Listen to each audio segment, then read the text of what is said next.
Tara, kain tayo mga katrops.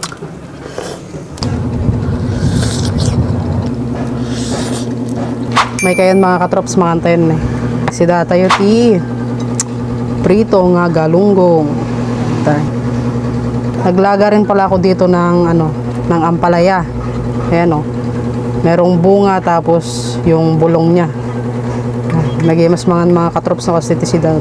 Tapos sa sausawan tayo nga bagong isda nga dati kalamansi kin chili oil na. Pag sausawan tayo di kwa pareya hindi sida. Tara, kain tayo mga katrops. Ito na yung ating pinritong isda, tapos yung bunga ng ampalaya at saka yung dahon niya. Nilaga ko lang. Tara, kain tayo mga katrops. First bite. Sausaw natin sa bagong isda na may kalamansi at chili oil.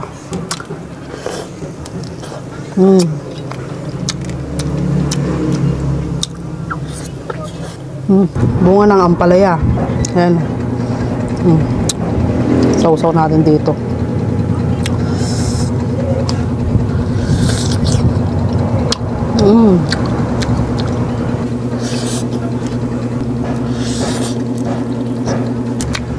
Yung pusa ko sa dagol. Nakatapos lang nilang kumain. Pero mukhang gutom na naman. Ayan.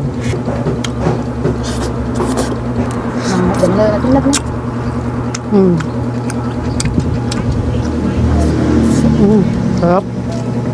Dahon ng ampalaya. Sausaw natin dito. Sausawan.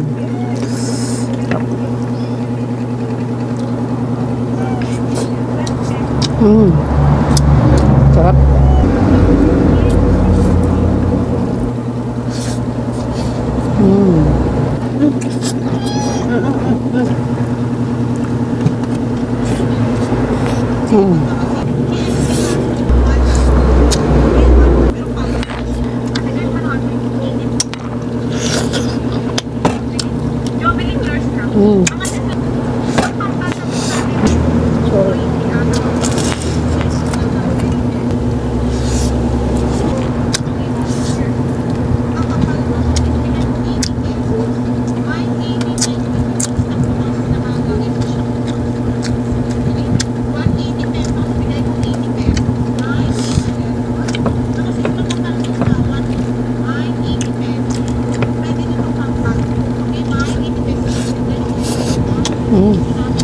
Mas.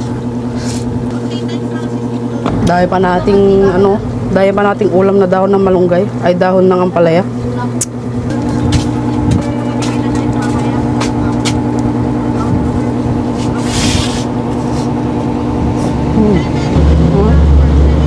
May maliit na bunga.